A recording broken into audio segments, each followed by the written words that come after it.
Hello UGC net experts, मैं हूँ प्रदीप्ता और स्वागत है आप सबका स्टडी मोटिवेशन एंड सक्सेस में।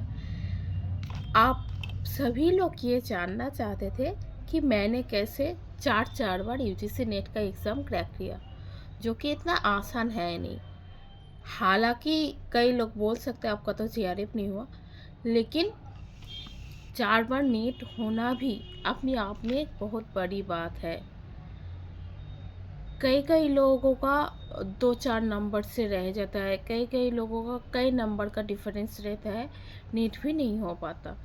कई कई लोगों का तो ओनली पीएचडी भी नहीं हो पाता। उन लोगों के लिए आज का ये सेशन महत्वपूर्ण होने वाला है।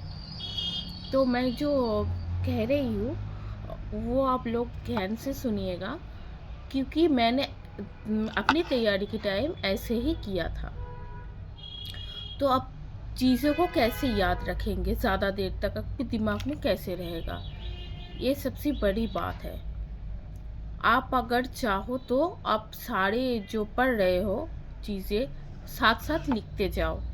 आप कॉन्सेप्ट मैप बनाओ, छोटे छोटे निमोनिक करके आप किसी चीज़ को याद रखना चाहते हो तो निमोनिक आपको खुद को बनाना होगा। ये नहीं कि आपकी किसी ने कह दिया वही निमोनिक आपको याद रखना है, ऐसा नहीं है। आप अपनी तरह भी कोई भी निमोनिक बना सकते हो। जैसे कि हम लोगों को बचपन में कुछ याद रखने के लिए सिखाया जाता था कि बॉड मास, मतलब कि आपको मैथ में ब्रैकेट का जो काम है वो सबसे पहले करना है, फिर ऑड वाला और फिर डिवीज़न वाला, ऐसे करके करना है। तो ये एक निमोनिक है। आप इसी तरह अपनी तरीके से अपना निमोनिक बना सकते हो, याद रख सकते हो चीज़ों को। और तो और आप कुछ भी करके चीज़ें अगर याद नहीं हो पा रहा है, आप उसे बार बार पढ़ो, बार बार लिखो।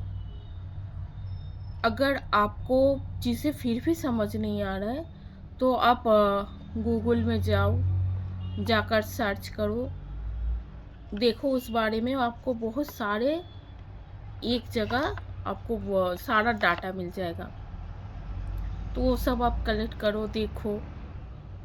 यूट्यूब से वीडियो सर्च करके देख सकते हो तो देखो, फिर देखना आपको समझ में आ जाएगा चीज़ें धीरे धीरे करके। और लिखने के अभ्यास को आपको बढ़ाना है।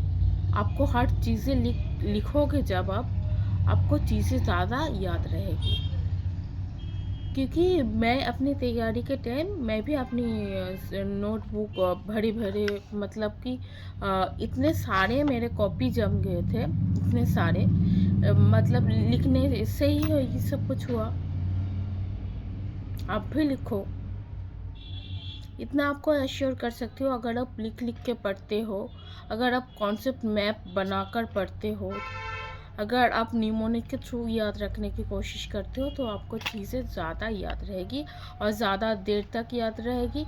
आप चीज़ों को ऐसे मत पढ़ो कि एग्ज़ाम है ये 1-2 महीने में, तो उसके लिए मुझे ये याद रखना। आप चीज़ों को ऐसे पढ़ो कि जैसे कि लाइफ लॉन्ग लर्निंग हो रहा है मेरा, ये चीज़ें मैं अभी पढ़ रही हूँ।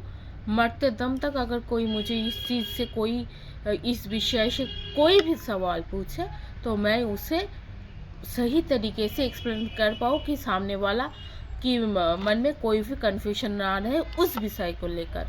इस तरह से एक एक विषय को तैयार करना होगा। तो आज के लिए इतना ही। सेशन कैसा लगा ज़रूर जनाना कमेंट पे।